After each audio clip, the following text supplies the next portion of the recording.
4 son las 3 en Canarias.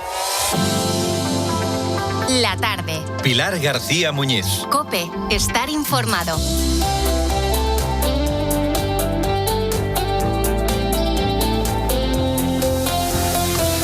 ¿Qué tal? ¿Cómo estás? Bienvenido a la tarde de COPE, la tarde de Pilar García Muñiz. Yo soy Israel Remuñán y voy a estar contigo hasta las 7.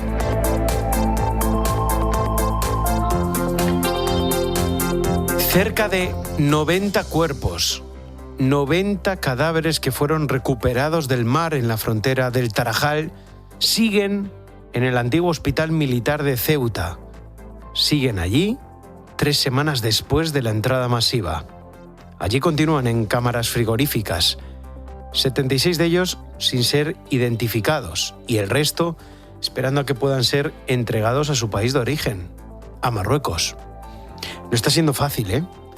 Hasta el punto de que esta misma semana las autoridades marroquíes bloquearon en la frontera un coche fúnebre que trasladaba el cuerpo de uno de estos chicos, 21 años.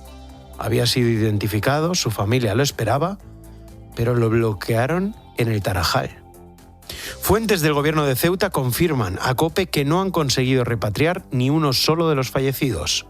Marruecos, por ahora, no los acepta.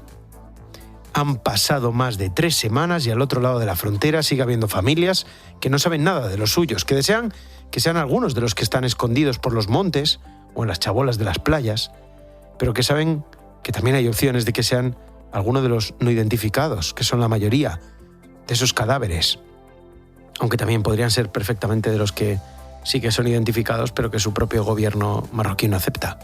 La situación es durísima porque cuando hablamos de la realidad de Ceuta, ahora mismo tendemos a centrar el foco en el traslado de migrantes, en cuántos son, cuántos menores hay, quién se va a hacer cargo de ellos, el debate político. Pero ¿y los muertos? Porque esto ha sido una auténtica tragedia. 141 muertos, al menos. Esos son los que han podido localizarse en las aguas del Mediterráneo. La verdad es que no se me olvida la imagen de las familias jugando con los niños de nuevo en esa playa del Tarajal, mientras los buzos del GEAS, que es el grupo subacuático de la Guardia Civil, buscaban los cuerpos a muy pocos metros de esas familias. Solo vimos nosotros allí en el Tarajal. Tampoco se me olvida la conversación con Manolo Aparcero. Él es médico forense, es el encargado de coordinar todas las autopsias de estos migrantes. Cuando llegó al Tarajal, esos días para levantar el primer cadáver, se dio cuenta de que su trabajo, como médico que es, era también reanimar a otros que llegaban para que no muriesen. Y muchos de ellos llegaban en una situación de extenuación y en fase agónico terminal. A algunos de ellos pues se le pudieron realizar maniobras de reanimación cardiopulmonar y otros de ellos pues fallecieron. Entonces yo ya estaba viendo que realizaba un levantamiento, venía otro fallecido y otro fallecido y otro fallecido. Luego llegaron las autopsias, cerca de 90 en tiempo récord, y esto es algo a lo que un forense no está acostumbrado, ¿eh? Y menos aún si eres forense en una ciudad pequeña como es Ceuta. Cuando hablamos con él hace ya unos cuantos días, nos contaba que ya habían terminado su trabajo, ya habían tomado huellas dactilares a todos los cuerpos, muestras de ADN, y que todo estaba listo para que sus familias pudiesen identificarlos y por fin despedirse de ellos y darles sepultura. Bueno, solo se han identificado 7. El resto, nadie los ha reclamado y si hablamos de repatriaciones, 0. Ni uno. Hoy hemos vuelto a hablar con él y nos contaba que el protocolo es claro, no puedes conservar mucho tiempo estos cuerpos, así que la decisión, si no se identifica ninguno más o Marruecos no acepta a los que están identificados, tocará enterrarlos aquí. En relación a los fallecidos que permanecen en una situación de conservación temporal en la cámara habilitada a tal efecto en el Hospital Militar de Ceuta, lo que procede y lo que se impone de manera inminente es darle su destino final, que no es otro que la inhumación, existiendo a tal efecto un auto de inhumación por cada fallecido que está dictado por el juez instructor. Volveremos a ver en Ceuta un cementerio como el que hay en El Hierro, por ejemplo, de tumbas sin nombre, solo con un número, porque no conocemos quiénes son, no sabemos ni de dónde vienen.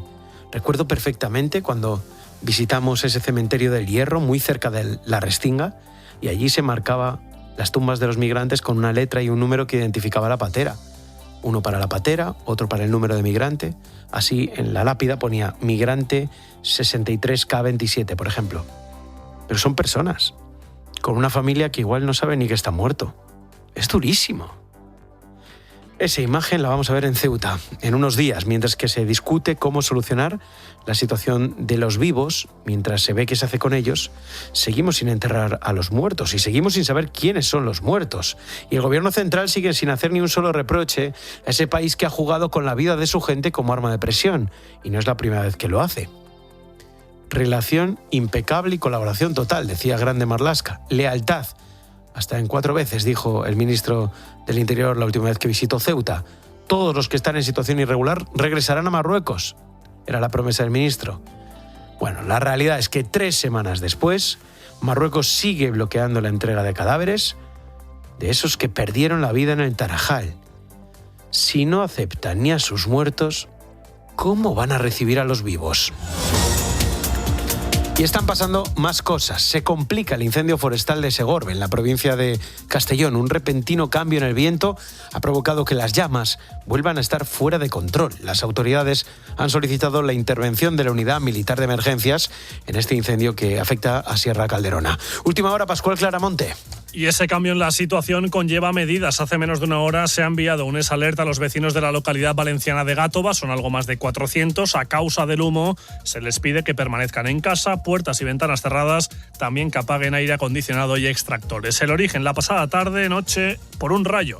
Fernando Las Heras es el secretario autonómico de Emergencias. Sí, efectivamente, esta mañana efectivos de Seprona nos lo han confirmado. Además, fue visto inmediatamente por los ciudadanos de aquí del pueblo de Gátova cómo impactó en la zona alta de Gátova. La columna de humo que provoca el incendio se ha hecho mucho más visible en las últimas 2 horas. El incendio, con un perímetro provisional de 8 kilómetros, estaba ya prácticamente sin llamas. Por lo demás, viernes de mucho movimiento en las carreteras españolas en este tramo final de agosto. Nos vamos hasta las pantallas de la Dirección General de Tráfico para conocer cómo se circula a esta hora. Darío Carnicero, buenas tardes. Buenas tardes. En estos momentos pendientes de un alcance que complica la circulación en Madrid en la salida por la A3 a la altura de Rivas y deja ya hasta 3 kilómetros de retenciones. Al margen de ello, circulación en aumento en la salida de Madrid por la A4 en Pinto y en la A5 en Arroyomolinos, en Valladolid por la A62 en Alaejos en sentido Tordesillas, en Valencia en la A7 en Bétera en dirección Castillo de la Plana y en la provincia de Cádiz en esta misma A7 a la altura de Guadacorte y ya en dirección a Algeciras. Gracias, Darío. Si hoy paras a repostar en una estación de servicio, verás que el precio de los carburantes sigue subiendo. Encadenan 9 días al alza y escalan a máximos desde primavera. Sobre todo, el diésel continúa disparado a la espera de la nueva rebaja que entrará en vigor en septiembre. ¿Cuánto nos cuesta llenar hoy el depósito, Victoria Ballesteros? La gasolina cuesta ya de media 1,73 € el litro y el diésel 1,87, su nivel más alto desde mediados de abril. Traducido al bolsillo, llenar el depósito de 55 litros ronda ya los 95 € si es gasolina y supera los 100 si es diésel. La subida coincide con este tramo final de las vacaciones del verano y llega después de que el gobierno redujera el 1 de agosto la rebaja fiscal sobre los carburantes, que se ajustará en el mes de septiembre. Y aquí hay buenas noticias, pero solo en los diésel.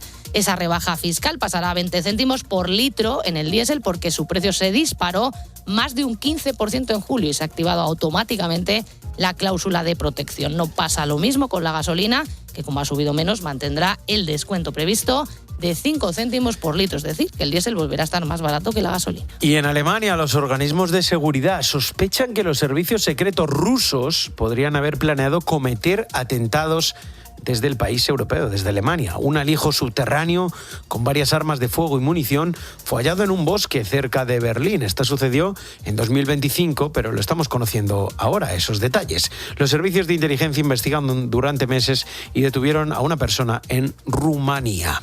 Y en los deportes, mañana se estrena el Real Madrid contra el Español en Liga. Miguel Martínez. A las 9:30 de la noche debutará el conjunto blanco en Cornellá. Hoy ha hablado el entrenador del Real Madrid, José Mourinho, y además tenemos lista de convocados, Melchor Ruiz. Rueda de prensa larga de 42 minutos y con 20 preguntas. Mourinho se le ha visto muy relajado y tranquilo, abordando absolutamente todos los temas. El de Rodri tiene claro que hay varias opciones dentro del equipo para solucionarlo. Tiene plena confianza en esta plantilla. No ha detectado ningún problema ni con Tchouaméni ni con Valverde. Vinicius es uno de los mejores jugadores del mundo y sobre si los delanteros van a tener que defender, esto es lo que dice Mourinho. Hay que defender con 11. Tenemos que defender todos. Una cosa es trabajar presionando, una otra cosa es trabajar cerrando espacios, hay gente que va a tener que presionar verdaderamente, hay gente que tiene que cerrar espacios, pero el concepto de gente que defiende y gente que espera el balón recuperado no va. Y acabamos de conocer 2 noticias de última hora. La primera en fútbol, las sanciones del Mundial ya las tenemos. 10 partidos para Leandro Paredes y una multa de $90.000. Nahuel Molina tiene 7 partidos. Thiago Almada tiene un partido de sanción y Pablo Martín Páez Gavi un partido de suspensión y una multa de 30.000 euros. Y en tenis, Jannik Sinner se cae de la lista del US Open para continuar con su recuperación de la rodilla derecha. Gracias, Miguel. Sigues en la tarde.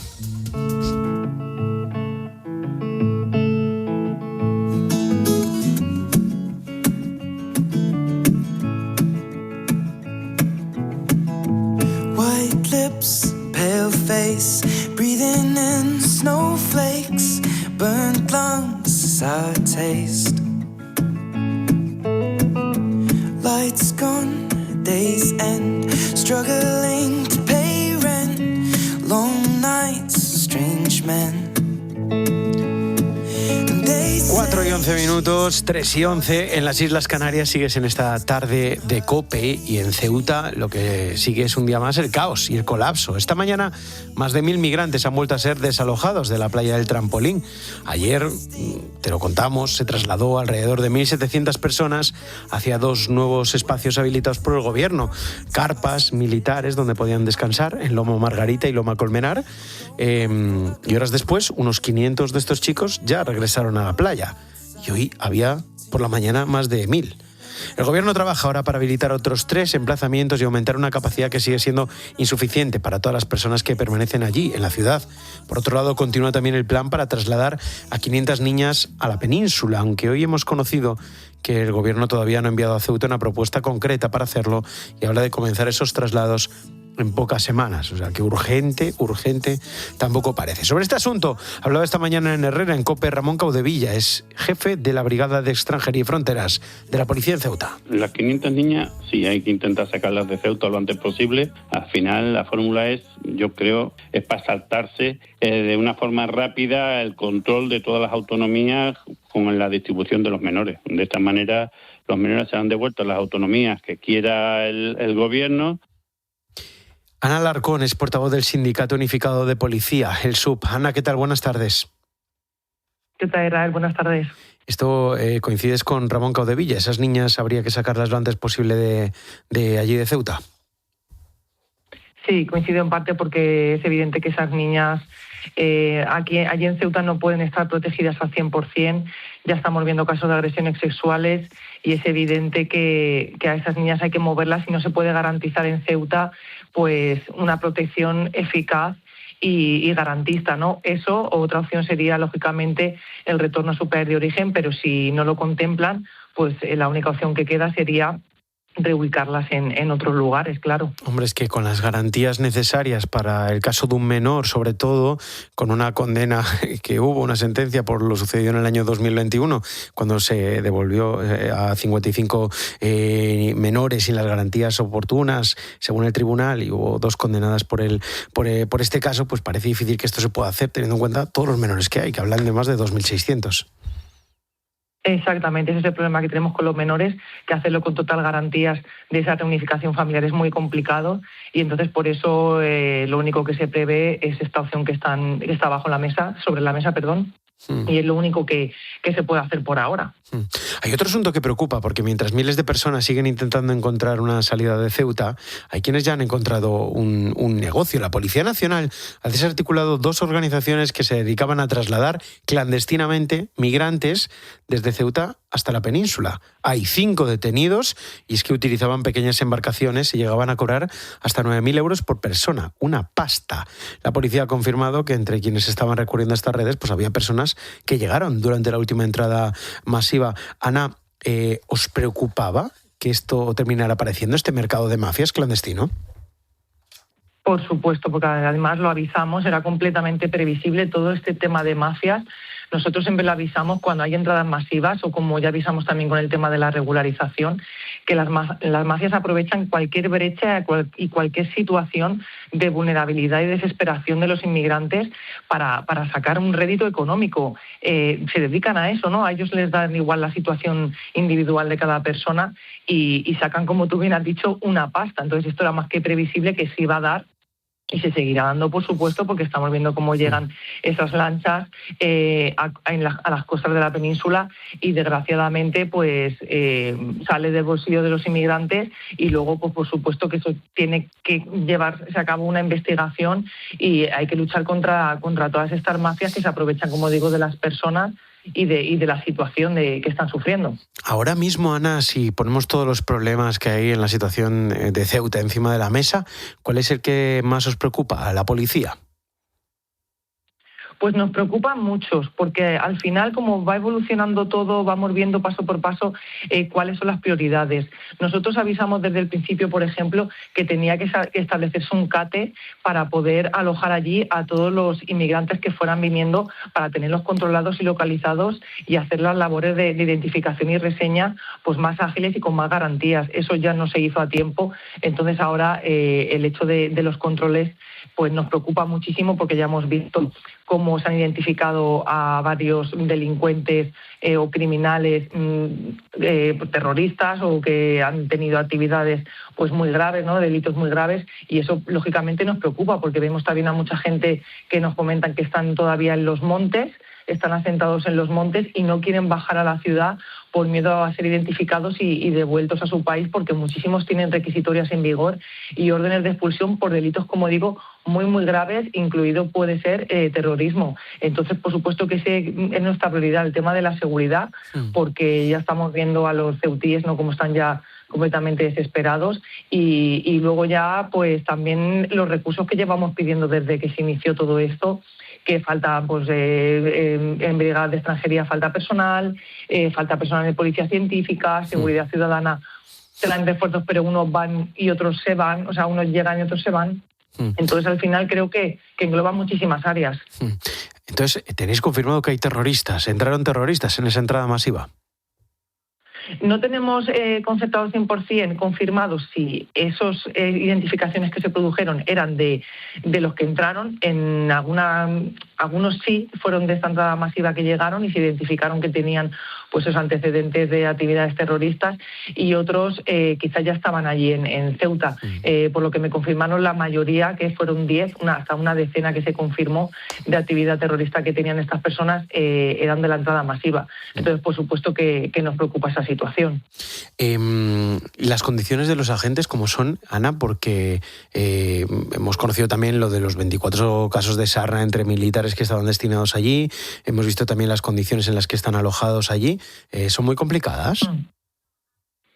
Pues son complicadas, y los compañeros la verdad que lo están pasando bastante mal por las jornadas que están soportando, por la situación en general de crispación, de tensión constante en Ceuta, porque no es algo normal, ¿no?, lo que se está viviendo allí, y luego, por supuesto, las condiciones y situaciones que tienen a la hora de descansar y de llevar una vida pues medianamente normal. Están alojados en cuarteles que están muy deteriorados, que están pues en unas condiciones mínimas de higiene y de ventilación. El tema de la sarna, claro que nos preocupa, porque puede ser que se vayan a dar más casos, y hemos exigido unas medidas preventivas para ver estos agentes, que en nuestro caso de Policía Nacional han sido 2 confirmados, el contacto que tuvo con el resto de compañeros, ¿no?, porque esto al final se contagia de un contacto muy estrecho piel con piel, y es posible que haya algunos compañeros que puedan ser pues eso, contagiados y todavía no sepamos. Entonces, pues al final es todo un poco caótico, la verdad. Hace unos días vimos como con la visita de la ministra de Sanidad, Mónica García, había sanitarios que se enfrentaban con ella, se encaraban con ella a la salida de esa rueda de prensa que dio, en la que pues insinuó cosas de que no gustaron a los sanitarios, insinuó racismo, xenofobia, y negó el colapso del sistema sanitario ceutí. Pues hubo sanitarios que se encararon con ella a la salida. Vosotros tenéis también un ministro, que es Fernando Grande Marlaska. ¿Cuál es el sentimiento de los policías con el ministro Marlaska ahora mismo? pues el mismo que quizá pueden tener los sanitarios con Mónica García, ¿no? Un completo abandono. O sea, nosotros es verdad que respetamos cualquier protesta y es verdad que es que al final no se puede ignorar el malestar que existe en Ceuta y sobre todo por parte de los profesionales. En nuestro caso no es la primera vez que nos sentimos abandonados por nuestro ministro, siempre le estamos exigiendo pues ese respaldo que merecemos por su parte y sobre todo unas condiciones mínimas y dignas para los compañeros y que estamos luchando durante muchos años por el tema de profesión de riesgo, por unas dietas actualizadas y no vemos que eso llegue en ningún momento. Entonces, cuando se dan estas circunstancias tan extraordinarias y los policías están ahí sobre el terreno y son los primeros de los que tira la administración y están trabajando y sin poner pegas, desde luego que merecen un reconocimiento y una compensación, por ejemplo, económica por todo lo que están viviendo. Entonces, por supuesto que en muchísimos casos por parte de nuestro ministro vemos un absoluto abandono y un silencio que creemos que no nos merecemos, ¿no? Ana Alarcón, portavoz del Sindicato Unificado de Policía, gracias por estar hoy en la tarde con nosotros.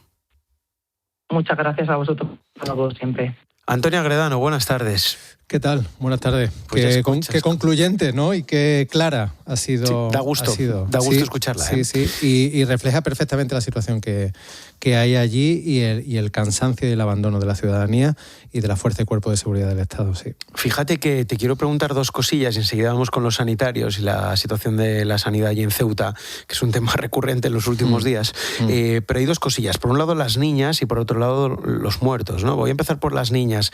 Coincidían Ramón Caudevilla, que fue jefe de la Brigada de Extranjería allí en Ceuta, y coincidía también Ana Alarcón en que, hombre, allí en Ceuta, estas niñas con la situación que tienen, pues no se pueden quedar. Hay dos soluciones: o se les envía con sus familias a Marruecos o se les trae a la península para poder analizar bien qué se hace con ellas y darles una acogida.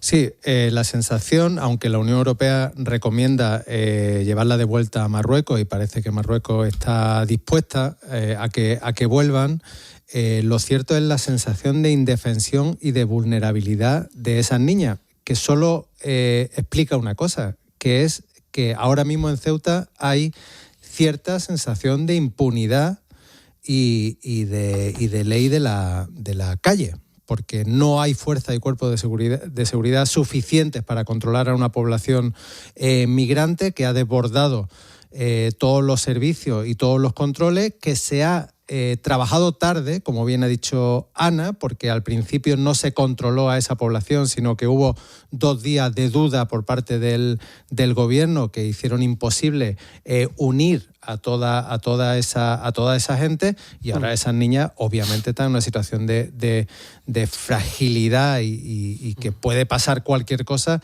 que cualquier administración lo único que quiere es sacarla de allí cuanto antes. Claro, se habla de que Marruecos está dispuesto a aceptar a su gente, ¿no? A esas niñas, también entre ellas, pero claro, si no aceptan a los muertos, ¿cómo van a aceptar a los vivos? La realidad es que han bloqueado la entrega de cadáveres, o sea, no se ha podido repatriar ni uno solo de los cadáveres, y había 6 o 7 identificados ya. Incluso la última escena, la peor de todas, que a mí me parece, es la del coche fúnebre parado, esa foto del faro de Ceuta, del coche fúnebre parado en el Tarajal, porque no le dejan avanzar con ese chaval de 21 años que perdió la vida, y en la tragedia que su familia le está esperando al otro lado. Es terrible. Sí, la actitud de Marruecos como Estado está siendo absolutamente indigna y sin ningún respeto a su propia ciudadanía, y ya no digo a las relaciones internacionales. Ahora, ¿qué sucede con España? El problema de España es que estamos viendo un Estado derrotado, desnortado, desesperanzado, que está mal gestionado, mal gobernado y con la sensación por parte de la ciudadanía de estar a su suerte, es decir, del abandono que tiene ahora mismo la población ceutí. Yo he visto a Óscar Puente decir otra crisis solucionada por Pedro Sánchez. 2 días después o un día después. 2 días después de vivir eso. Es otra terrible. crisis. Y todavía están los migrantes jugando con la policía, se van del trampolín, vuelven, no hay control, no se sabe cuánta gente hay, ya está empezando gente obviamente a cruzar el mar y venir a la península, como ya se esperaba, ayudadas por las mafias, porque Ceuta no deja de ser un punto de origen para ir a otros lugares, que es precisamente lo que decía Meloni en Italia, y por eso aquel problema con Schengen. estamos viendo un Estado derrotado después de que 80.000 migrantes entraran en nuestro suelo, en suelo nacional. Y entiendo que las playas de Lanzarote sean preciosas, pero es que nuestro presidente está de vacaciones. Bueno, no sé cuántos votos puede sacar el PSOE en las próximas elecciones generales allí en Ceuta. Las últimas, las del 23, tengo aquí el dato, fueron 11.300 votos. Ahí me cuesta imaginar. No sé cómo le puede salir de caro, pero claro, en Ceuta, claro, ¿no? Sí. Es un escaño, o sea, pero... No, y el problema no es solo ya Ceuta, es que toda España vuelve a ver que nuestro presidente no está con la ciudadanía, que está en el cálculo político, en la excusa, en el ataque a la oposición, en este caso en el ataque al rey. Estamos en otra cosa que no tiene nada que ver con la buena gestión de nuestro Estado y de nuestro país. Y claro, cuando eso sucede, se empiezan a abrir las costuras de nuestra convivencia.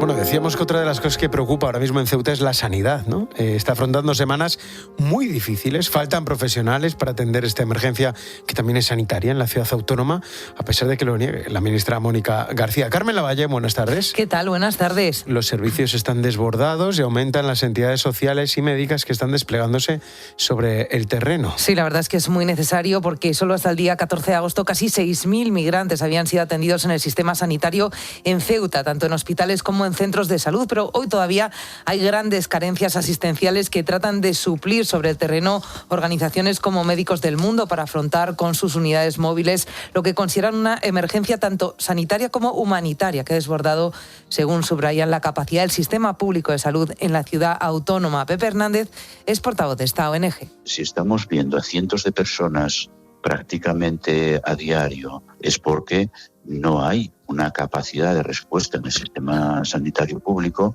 que sea suficiente.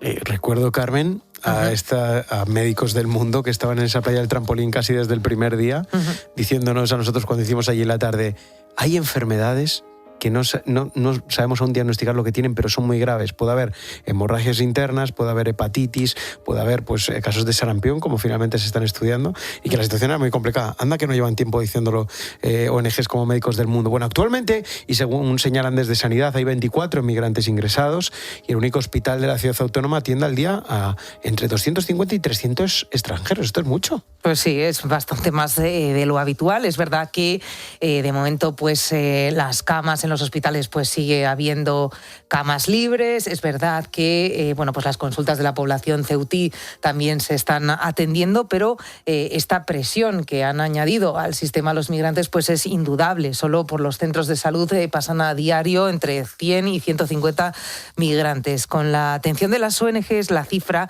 se eleva a 500 a 600 asistencias diarias. Rosa Fuentes es presidenta del Colegio de Enfermería de Ceuta y explica en COPE, 22 días después de la llegada masiva, que ya no pueden más. Ya estamos agotadas, con un estrés elevado. Ya hay algunas que se han dado de baja. La situación es insostenible. No hay un colapso según el Ministerio, si se refiere a las camas libres que hay en el hospital, pero sí hay un colapso debido a esta elevada asistencia que tenemos todos los días. Bueno, las enfermeras y también las ONGs que están presentes en Ceuta lo que piden es reforzar tanto la atención sanitaria como los recursos de atención temporal a migrantes, de esa acogida primera, porque muchos lamentan en situación de abandono y en condiciones que favorecen, lo decías también, la propagación de todo tipo de enfermedades, entre ellas gastroenteritis aguda y impétigo, sarna o tuberculosis. Siguen elevándose las enfermedades infectocontagiosas que ya se habían detectado. No podemos deciros un número porque ya se ha escapado de las manos, ya están en los sitios hacinados y no sabemos el número de afectados que puede haber, porque de hecho no se está haciendo ningún estudio epidemiológico ni estudio sanitario de estas personas que son numerosas, tampoco sabemos el número.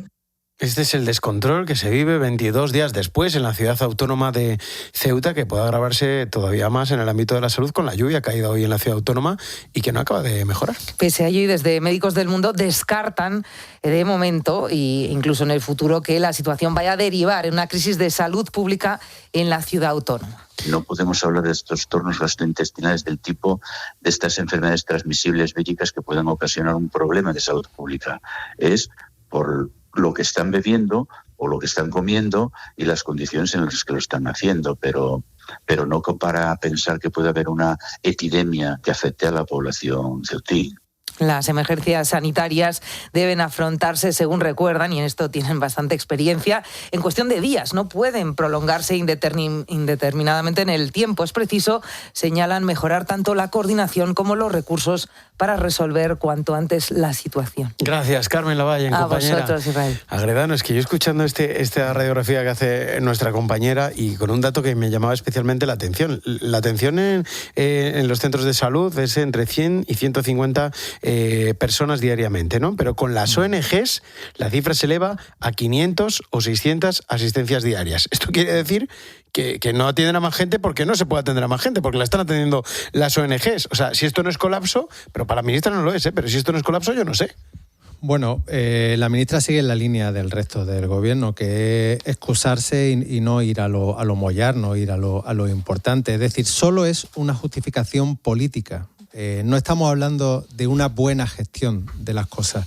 Al final, todo lo que se hace es para buscar el rédito electoral inmediato. La simpatía de la gente, el titular posible, es una absoluta disociación entre para lo que sirve un gobierno y lo que están haciendo PSOE y Sumar, sobre todo en esta última fase de la legislatura, que es buscar titulares y buscar impacto en la gente y olvidarse de lo que está sucediendo allí. Ya, pero justo aquí en Ceuta y en Melilla sucede también. Cuando la sanidad, no hay una comunidad autónoma en la que te puedas tú esconder detrás, ¿no? Es que es gestión autonómica, que es lo que se dice mucho, ¿no? Justo en Ceuta y Melilla es el Ingesa, es gestión directa. O sea, que justo en la sanidad no pueden esconderse, justo. En la culpa a los sanitarios, ahí se excusan. Al final siempre busca la responsabilidad sobre otra persona. Cuando pasa en las comunidades autónomas, que también la población migrante y la regularización ha aumentado la lista de espera, se diga lo que se diga, porque evidentemente nuestro sistema solo tiene un límite y si nosotros sobrepasamos ese límite, hay lista de espera y ahí se ataca a las comunidades. De repente, cuando pasa allí, se ataca a los sanitarios, a la actitud de la gente, a lo que sea. La cuestión es buscar siempre un culpable que jamás es ni de PSOE ni de Sumar. Resulta también paradójico que ver a una ministra de izquierdas, claramente de Sumar, Mónica García, resulta paradójico pues no estar de acuerdo con los sindicatos ni con esas reivindicaciones que tienen, ¿no? De que están a tope y de que no pueden más y que quieren un trabajo digno, etcétera. Según les vaya, claro. Seguimos en la tarde de COPE y quien asoma por aquí, porque Agredano empieza ya la Vuelta a España, empieza la Vuelta a España y estamos hablando de bicis hoy con nuestros oyentes. Rosa Rosado, buenas tardes. Buenas tardes. A nivel casero, es decir, no a ese nivel top, sino que cada uno tenemos nuestra propia bici en casa y nuestras historias con la bici. De hecho, yo recuerdo la libertad que sentías la primera vez que pedaleabas sin ruedines, aunque después viniera el frenazo y la costra en la rodilla. Pero es así, ¿quién no tiene heridas de guerra de montar en bici? Buenas tardes, gente. Pues hablando de caídas con la bici, yo he tenido, pero muchas. Te voy a contar la primera. Yo tenía una bicicleta que era una Kimoto y estaba arriba del todo, en el pueblo, en la ermita. Es una calle que baja directamente a la plaza. En la mitad de la plaza hay un pilón. Y esto ahí, yo tendría 6 o 7 años. Y me dicen, no tienes a tirarte sin frenos a toda velocidad. Digo que no, con que engancho para abajo me tiro y cuando llega el pilón a la plaza me estampé contra él y tuve la mala suerte que no caía al agua, que salí volando y tuve raspones en la espalda, piernas, en todo el cuerpo. Pero he tenido muchas. Pobrecito.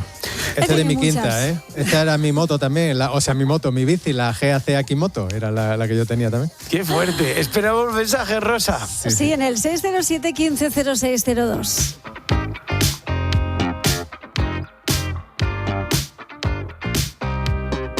La tarde. Pilar García Muñiz. COPE. Estar informado. Ceuta al límite. una frontera desbordada. Y el pueblo ceutí, que se siente abandonado y pide ser escuchado. A los de allí los han usado como carne y a nosotros nos usan políticamente. En COPE seguimos minuto a minuto lo que está pasando en Ceuta. Y este lunes, Ángel Expósito en directo desde sus calles para contarte en primera persona cómo está la ciudad. Y los problemas en Ceuta, en esa frontera. Síguelo a lo largo de todo el día en COPE y desde las 7 de la tarde en un programa especial de La Linterna. NH Collection Hotels and Resorts le invita a descubrir hoteles únicos en destinos excepcionales alrededor del mundo. Diseño elegante, servicio refinado, experiencias extraordinarias desde París a Nueva York, Helsinki a Maldivas, Ámsterdam a Buenos Aires. Disfrute de privilegios exclusivos reservando en nhcollection.com. Una marca de Minor Hotels. Este verano tus vacaciones serán mucho más divertidas con la revista Semana. Durante el mes de agosto, consigue gratis nuestras libretas pasatiempos para toda la familia. Entretenimiento, juegos y diversión para grandes y pequeños. Y recuerda, son gratis con la revista Semana. Soy Marc Márquez y para proteger mi casa confío en Verisur. Porque cuando confías en Verisur, estás confiando en un referente mundial en alarmas, con tecnología propia y exclusiva, capaz de anticiparse a las amenazas y responder en menos de 20 segundos ante el peligro, para que este verano puedas irte tranquilo de vacaciones. Por eso confío en Verisur. Cuando cada segundo cuenta, no hay nada como ser el primero. Llama a Verisur al 900-666-777. Verisur. Escuchas La Tarde. Y recuerda, la mejor experiencia y el mejor sonido solo los encuentras en cope.es y en la aplicación móvil. Descárgatela. Hay mucho nivel sobre el terreno de juego en Ocasión Plus, David. Esto promete, Manu. Ya lo creo. Arranca la tasación. Comienza el tiki-taka. Esta es la jugada que puede decidirlo todo. Necesita una oferta ganadora. Buena compra, Manu. Puede. Va. ¡Y va! 24 horas. ¿Con qué facilidad resolvió? Sin complicaciones. Ven a por más. Venga. Si crees en el planeta, si Estabón es tu colchón. Porque si no lo compras, vamos a ir a un río y vamos a echar dentro todas las cosas chungas que encontremos. Plutonio, mercurio, aceite de freír usado. No va a quedar ni un pez, ni un pato, ni una rana, ni un cangrejo. Así que, si amas la naturaleza, demuéstralo y cómprate un Siestabón. La publicidad no necesita llegar a esto para ser eficaz. Basta con que salga en la radio, porque la publicidad en radio genera más confianza. Por eso es más eficaz para tu marca. Hazte inolvidable. Anúnciate en radio. Este verano está dejando grandes historias. Mira, Alberto, una cosita que te quería comentar. Dime, Silvia. Con respecto a lo que te lavas los dientes en la ducha, yo eso lo hacía antes y casi me muero un día. Y lo primero que he hecho al llegar a este pequeño pueblo es venir a conocer a esta mujer que tengo ahora mismo a mi lado. Tiene 100 años. Qué pasada tener aquí a Cucurella. ¿Qué tal, Marc? Muy buenas. Hola, buenas. No te lo pierdas. Sigue conectado a COPE.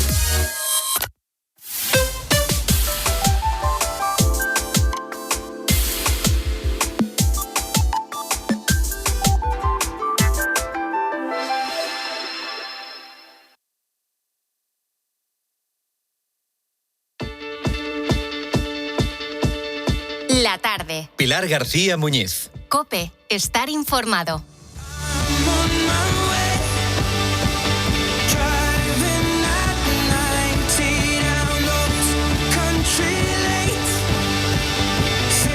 Cuatro y 38 de la tarde, 3 y 38. Si nos escuchas desde las Islas Canarias, sigues en la tarde de COPE, la tarde de Pilar García Muñiz. Acabo de hacer algo que estoy seguro que hacemos todos, ¿eh? He entrado en Instagram, aunque puede ser TikTok o YouTube, y la cosa es que entras para distraerte un rato, para ver qué hace la gente a la que sigues, para echarte unas risas, y esto es lo que te encuentras. Es domingo, estoy trabajando puto domingo, que es el primer domingo que tengo. Porque la gente ha tenido 3 meses de verano, como todos los años, pero yo tengo un mes. Tengo que quejarme porque me gusta quejarme. Estoy en Andorra todo el verano. Bueno, he salido para trabajar, el fin de semana en París con mi hermano, me fui 5 días a Ibiza, pero ya... Va a ser un coche guay, sí. Va a hacer contenido. Lo tengo ahí mirado, pero tardan mucho en hacerlo. Bueno, que abres cualquiera de estas aplicaciones por entretenimiento y te topas con esto. Influencers, hablándote de las vacaciones que tú ya te gustaría tenerlas, quejándose de trabajar un domingo, de haber tenido que conformarse con hacer un par de viajes a lugares paradisíacos en todo el verano, o contándote que se han comprado un cochazo, o enseñándote cómo comen en un restaurante con estrella Michelin. Y tú, que quizás acabas de volver de 8 horas de trabajo, les escuchas mientras pues preparas la comida para el día siguiente. En resumen, escuchas a los influencers vendiéndote cosas, porque es lo que hacen en el fondo. Te venden un producto, una experiencia o directamente una vida que nada tiene que ver con la tuya. Claro, durante años parecía que cuantos más seguidores tenía alguien, más valía para las marcas, ¿no? Pero quizás algo está empezando a cambiar ahora. Casi el 70% de los usuarios cree que existe un uso o abuso de la publicidad encubierta de estos influencers, y casi la mitad considera que la credibilidad de estos influencers está disminuyendo. Por eso nos preguntamos si estamos asistiendo a la caída de los influencers. ¿Se han convertido en una especie de banner permanente que ya hemos aprendido a ignorar? Agredano, no sé cuál es tu opinión, pero es algo, esto de la caída de los influencers es algo que se mueve estos días por redes sociales, ¿eh? Me gustaría ser breve, voy a intentarlo, pero hay mucha tela que cortar aquí, Los influencers son usuarios de las redes, entonces ellos tienen su público, tienen sus espectadores y tienen gente que efectivamente les interesa lo que dicen. Otra cosa es que la publicidad ya se tiene que anunciar que es publicidad, y eso sí se ha hecho en una ley y habitualmente hay que poner publi cuando se está haciendo. Pero el problema de los influencers ahora es que se están metiendo como en decir demasiadas cosas demasiado insustanciales y metiéndose en temas que a lo mejor deberían ser más prudentes, pero no dejan de ser usuarios que comparten su contenido como cualquier otra persona en redes, y hay gente que les sigue. Tampoco se puede controlar todo. Voy a saludar a Raúl Moreno, que es experto en marketing digital y project manager de Impacto Marketing. Raúl, ¿qué tal? Buenas tardes. Hola, buenas tardes, chicos. ¿Estamos ante la caída de los influencers? Bueno, a ver, es un poco impactante este término, la caída de los influencers, porque lo has dicho tú antes. Es decir, hay unos datos en el que hay un 70% que pierden credibilidad, etcétera, pero la gente sigue viéndolos. Otra cosa, lo que ha perdido es la credibilidad, que yo creo que es donde está el punto, el engagement que se llama en marketing. El poder atraerte hacia lo que venden, dicen o hacen. Lo has puesto antes, viven una vida de lujo, tengo que trabajar en domingo o en vacaciones. Eso es un ABC de la publicidad. Se fractura tu relación con el cliente final. Eso no vende. ¿Cuánto pueden llegar a cobrar? Supongo que es muy variado, ¿no? Pero ¿cuánto pueden llegar a cobrar estos influencers por publicitar alguna de estas marcas? Por ejemplo, un restaurante con estrellas Michelin, o un tipo de viaje, una agencia, ropa. Es mucho dinero, está fuera de mercado. Para los grandes influencers, el caché al final que tienen va subiendo. Es decir, no es lo mismo un microinfluencer, como llamamos, 10.000 seguidores, etcétera, 5.000, o un gran influencer de 1 millón, medio millón, 2 millones. El caché sube, porque antes la publicidad se hacía así. ¿A qué? Es decir, a volumen. Daban igual que los seguidores estuvieran dormidos, no. Las marcas lanzaban porque tenían muchos seguidores. Pues tenemos un ejemplo muy cercano. Hay modelos, actrices que por menos de 6-10.000 euros no ponen un post en Instagram anunciando una camiseta, un perfumito o una marca de ropa. 10.000 euros por un post. Es muy variado. 10.000 euros por un post. Menos de eso nada. Claro, los grandes influencers, por menos de eso, nada. Ese es el problema que tienen. Que se gana mucho dinero y al final anuncias de todo. ¿Hay marcas que están cambiando, están parando de buscar influencers y están buscando otro tipo de perfil, o al menos que no sean influencers porque sí, un poco estas personas que se han hecho famosas por cualquier circunstancia de su vida, por haber participado en un reality, por ejemplo, y luego ya lo arrastran a sus redes sociales, sino buscando un tipo de influencer que tenga un poco de credibilidad, no sé, que se ha hecho a sí mismo o que haya hecho un poco de carrera en otra cosa, no sé? Totalmente. Lo que están buscando ahora las marcas es crear estrategia con influencers o creadores de contenido con una cierta autoridad técnica de lo que van a hablar. Es decir, si voy a vender bicicletas, he sido un corredor de un Tour de Francia, una Vuelta a España o algo parecido. Es decir, sé de lo que hablo. Al final, es lo que y lo construyen desde cero. Es decir, con estos microinfluencers lo que van a hacer es una campaña a largo plazo, ya no un post, una foto o una reseña. Se habla mucho de los llamados genoinfluencers, es decir, creadores que hacen divulgación, humor o contenido más espontáneo. ¿Es ahí por donde estaría el futuro? Si de repente hay una caída generalizada de influencers, buscar los que tienen una marca propia por lo que hacen, no simplemente por cómo se llaman. El futuro yo creo que va por varias vías. Uno, los genoinfluencers, como llamamos, o más espontáneos, con ese humor de fondo, en donde la autenticidad, ser auténtico, o la, no sé cómo llamarlo, sí, bueno, lo que estamos diciendo, autenticidad y todo este tipo de cosas, sí. Al final es una rama. Pero luego tenemos otra rama, no olvidemos la inteligencia artificial. ¿Por dónde está yendo ahora todos esos, entre comillas, influencers creados con bots de inteligencia artificial? No se cansan, 24/7, no hay escándalos, saben de lo que hablan porque así están programados. Entonces, yo creo que va a ir varias ramas, vamos a tener. ¿Se va a empezar a pagar menos, tú crees? ¿O esto va a seguir subiendo la burbuja? Digo que en un momento, sobre todo cuando hay cada vez más influencers o más gente que dice que es influencer también, y tiene, aunque sean microinfluencers, 20.000, 30.000 seguidores, va a llegar un momento en que eso, claro, tener 30.000 seguidores ahora no es como cuando los tenías hace unos cuantos años. Ahora ya influyen menos, ¿no? ¿Va a bajar también lo que se pague, lo que paguen las marcas? Ya están pagando menos. Es decir, esto es como vamos a una sala y los influencers o la audiencia de esos influencers son la gente que está en la sala. Pero ¿quién se levanta a comprar de esa sala? Pues eso es lo mismo. Es decir, estos influencers al final van a vender o van a llegar o van a encajar en el cliente final mejor que un influencer masivo que tenga, como decíamos antes, millones de seguidores dormidos, que no encajan en lo que quiere vender el cliente. Se está pagando la mitad y se está vendiendo el doble. Raúl Moreno, es lo que está pasando. Experto en marketing digital, project manager de Impacto Marketing, gracias por estar en la tarde. Muchísimas gracias. Un saludo, buenas tardes. Agredano, ya estás escuchando, ya se les está pagando menos, ¿eh? O sea, que esto también es un mercado que va a ir cambiando. Yo 30.000 seguidores tengo yo en Instagram, eso, o sea, que no es nada, te quiero decir que eso ya creo que no es nada. No, claro, tú eres un aquí la has dejado caer, ¿eh? Por si hay algún interesado en publicidad, 30.000 influencers no está mal, ¿eh? Yo solo puedo hablar dice que por sectores, ¿no? De algo que sabemos, ¿no? Pues solo puedo publicitar vino, que eso nadie sabe más que yo de beber vino, que es lo único en lo que soy un experto. Pero tú tienes Publi en Insta, ¿sí haces cosas con Publi? Alguna cosa he hecho, sí. Alguna cosa poca y avisada, pero sí, alguna cosa he hecho. Dime la verdad, si entre tú y yo, pero ¿te sorprendió cómo se pagaba eso o no?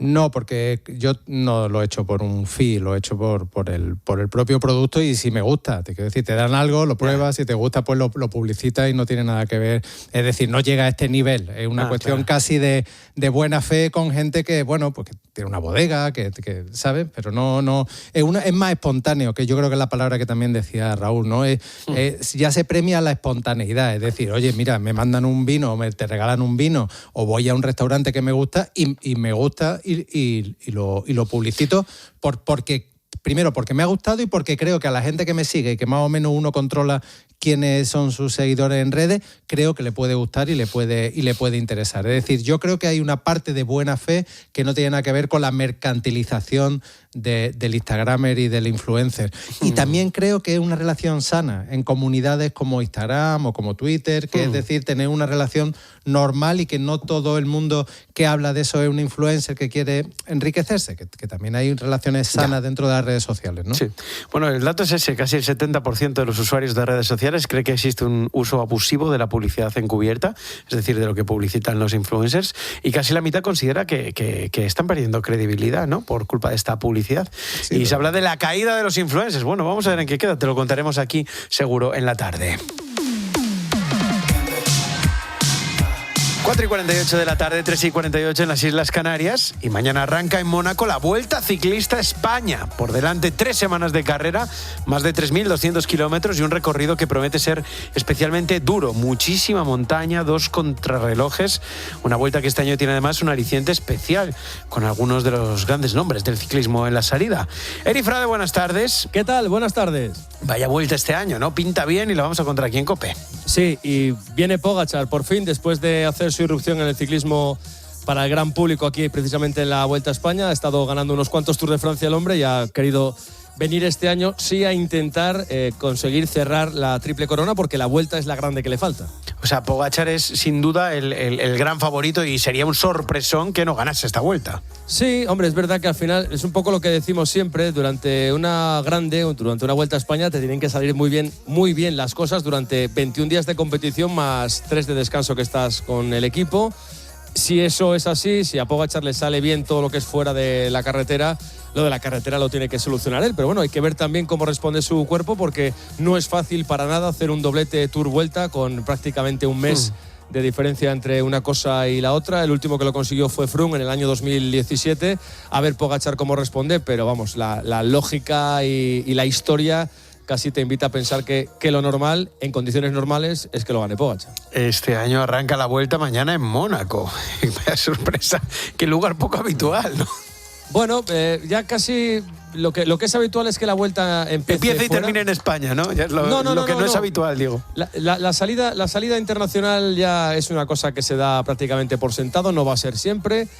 Pronto volverá a haber una salida en territorio nacional, pero la expansión y el dinero está fuera. O sea, hay gente que a veces pasa, ¿no?, que fuera de casa se le da valor a lo que tú tienes, y para el Principado de Mónaco, que yo creo que problemas de pasta tampoco tienen, eso pueden soltar bien, sí. El hecho de convertirse en uno de los pocos territorios que ha albergado una gran salida de la Vuelta, del Giro y del Tour, más un poco también la publicitación del lugar, no para el turismo, porque igual no es para todos los bolsillos, pero sí como territorio ciclista, territorio para vivir. Hay muchos ciclistas, de hecho, que ya residen en Mónaco, pues han encontrado ahí un buen acicate en la Vuelta y en la promoción, porque al final es que te hacen una postal por un dinero que tendrán que pagar, lógicamente, pero que llega a 187 países del mundo, con lo cual es una inversión con un retorno muy directo, porque la gente que va a la Vuelta desayuna, come, cena y duerme, y eso es un retorno directo, más luego pues otros intangibles como de impacto turístico.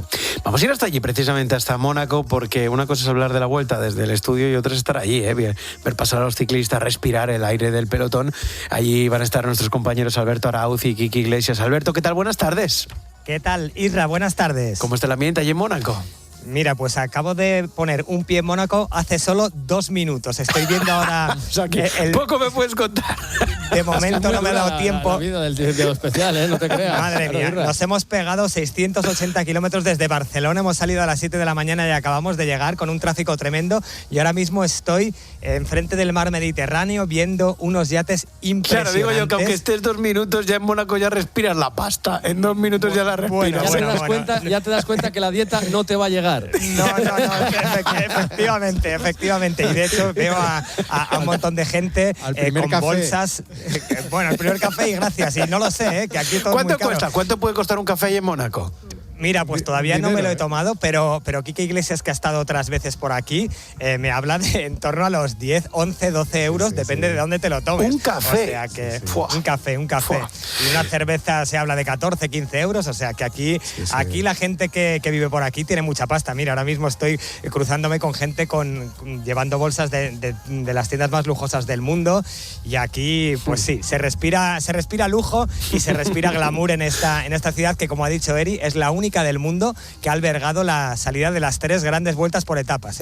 Mañana se va a convertir en esa ciudad, en la única que ha albergado Vuelta, Giro y Tour, la salida aquí en Mónaco. Y se respira también el favoritismo absoluto de Pogačar en esta Vuelta a España, ¿no? No cabe ninguna duda. Él además vive aquí desde hace unos años, le hace una especial ilusión correr en la que es su casa. De hecho, tiene mucha amistad con el príncipe Alberto de Mónaco, que un poco se le escapó durante el Tour que iba a correr la Vuelta, y lo decía antes Eri, para mí, si no no le pasa nada extradeportivo, una caída, una enfermedad o algo parecido, tiene que ganar la Vuelta y de largo, porque faltan sus grandísimos rivales, Renko Evenepoel, Jonas Vingegaard, que son los que le pueden hacer alguna cosquilla y ni siquiera, porque vimos lo que hizo en el Tour. Así que todo lo que no sea que el próximo 13 de septiembre Pogačar gane la Vuelta a España sería un sorpresón mayúsculo. Alberto, ¿cómo lo vais a hacer? ¿Cómo va a ser esa cobertura de COPE especial de la Vuelta a España? Pues mira, como hacemos siempre, entre semana empezaremos a las 4 de la tarde en COPE+, con conexión en todos los boletines informativos. ¿Sois competencia? Bueno, somos hermanos todos. Aquí no competimos, somos hermanos. Y los fines de semana, a partir de las 3 de la tarde, en tiempo de juego, contaremos el final de las etapas, que normalmente las del fin de semana además son las más interesantes. Somos competencia hasta que tú digas al delante Alberto Arauz y ya está, no pasa nada. Alberto Arauz, compañero, Kiki Iglesias, que vaya bien allí en Mónaco y bueno, no os toméis muchos cafés porque visto lo visto, os caéis sin dieta, eso es. Gracias, compañero. Yo tengo la suerte de que además no me gusta el café, así que no voy a tener ese problema. Hombre, pero la cervecita por 20 pavos tampoco. Eso sí me gusta un poco más. Gracias, Alberto, compi. Un abrazo, adiós. Oye, Eri, en cuanto a la participación española, brevemente, Enric Mas, Mikel Landa, Carlos Rodríguez, ¿hay alguna opción al menos de subirse al podio? Bueno, vamos a ver, porque al final el podio está muy abierto. Es verdad que Pogačar es el gran dominador y el gran candidato al triunfo, y a partir de ahí todos chinos, que diría mi querido Thomas Wass. Entonces alguna opción hay. Carlos Rodríguez ha corrido muy poco y muy mal esta temporada. Mikel Landa un poco más de lo mismo, aunque dio una buena medida en Burgos. Todos te dicen que vienen a por etapas. Más incógnita es Enric Mas, que está un poco también en el mismo proceso de readaptación competitiva después de unos problemas bastante serios de circulación en las piernas. Entonces vamos un poco con lo justo, pero bueno, vamos con toda la ilusión del mundo, y hay que darse cuenta y ajustar las expectativas de que ganar etapas ya es algo importante para el ciclismo español, y ojalá podamos meter a alguien en el podium, pero ahora mismo cuesta pensarlo. Pues nada, lo contaremos en COPE+, Frade, compañero, te escuchamos en Tiempo de Juego. Un abrazo. A tu servicio siempre, un abrazo. Mónaco será el punto de partida. Granada dentro de 3 semanas, el lugar donde sabremos quién ha sido capaz de ganar la Vuelta a España, una de las más exigentes. Lo contaremos aquí en COPE. Agredano, Antonio. Bueno, yo del ciclismo poco, yo no me ha dado, ¿Y de las cervezas por 20 euros? Menos todavía. Gracias. Que vaya bien, Agredano. Chao, hasta mañana.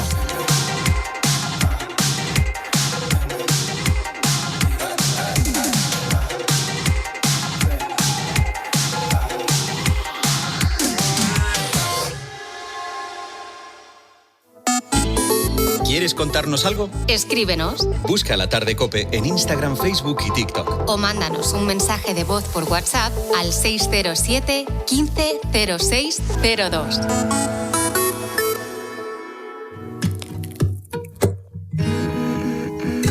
Desde que existe registro, a más de 1.350 mujeres las quisieron a morir. Ni una más, ni una menos. 016. Me quiso morir. Ministerio de Igualdad, Gobierno de España. ¿Quieres vender tu coche rápido y sin complicaciones? En HR Motor no te tienes que encargar de nada. Y si traes su historial de mantenimiento, te pagamos más por él. En 20 minutos te lo compramos y al mejor precio, con puntos de venta por toda España. Vende tu coche en HR Motor. HR Motor, descubre tu concesionario más cercano en hrmotor.com y ven. Hola, voy a recoger a los niños. Pásate tú por el súper del Corte Inglés a hacer la compra. Trae aceite, que está el bidón de 5 litros de aceite de oliva virgen extra hojiblanca, el nuestro, el que nos gusta, a solo 4,39 euros el litro. Y gazpacho y salmorejo, que los del Corte Inglés Selection tienen un 50% en la segunda unidad. Y los podemos combinar bien, ¿no? Supercore, Hipercore y Supermercado El Corte Inglés. ¿Qué necesitas hoy? En tienda web y app. El contrato que más tiempo lleva inactivo en Alquiler Seguro se firmó hace más de 20 años. Gracias por tu confianza, Juan. El más reciente, hace menos de 24 horas. Gestionamos viviendas de propietarios que viven a 17.000 kilómetros en Sydney y de otros que viven justo encima de una de nuestras oficinas. Alquiler Seguro para todos. Alquiler Seguro para ti. Entra ya en alquilerseguro.es. Escuchas La Tarde. Y recuerda, la mejor experiencia y el mejor sonido solo los encuentras en cope.es y en la aplicación móvil. Descárgatela. Querido oyente, ¿has perdido algún ser querido? En Martínez de la Fuente Abogados te ayudamos a tramitar la herencia. ¿Problemas entre los herederos? En Martínez de la Fuente Abogados mediamos para resolverlos. Infórmate en el 646-690-032 o en martinezelafuenteabogados.com. Especialistas en herencias. Lucía, traduce. Pablo adquiere una caja de acuarelas a buen precio, así como una camiseta de marca. Lucía se ha pasado el juego. Caja de acuarelas Pelican, 12 colores, 5 euros. Y camisetas de marca de Under Armour, Nike, Fila, Adidas, Jack & Jones o LS por 10 euros. Quien afloja pasta en otro lado no se entera de la película, literal. Back to Cool. Teddy, un mundo de ideas. Hola, esto te interesa. Línea Directa ha conseguido lo nunca visto en los seguros de hogar. Si tienes el seguro de hogar vinculado a tu hipoteca y lo traes a Línea Directa, pagas un 40% menos garantizado y con las mismas coberturas. ¿Y lo del sorteo? Es verdad. Solo por calcular el precio de tu seguro entrarás en el sorteo de un año de hipoteca gratis. Llama o entra en lineadirecta.com. Soy Arguiñano. Yo elijo el súper número 1 en calidad-precio porque tiene ofertas como estas. Ahora en Líder elige melón piel de sapo a un superprecio imbatible, 0,59 el kilo. Y selección de pizzas italiano al 50% en la segunda unidad. No aplicable en Canarias. Líder, vale la pena. Hay muchas formas de empezar el día. Hay 2 claves, 3, 4 quizá, pero 2 claves fundamentales. Pero solo una para empezar bien informado. Y en este momento nos vamos justamente a ese punto. Jorge, buenos días. Este verano sigue conectado a Herrera en COPE, de lunes a viernes, desde las 6. Y el 31 de agosto, nueva temporada juntos, con Carlos Herrera, Jorge Bustos y Alberto Herrera.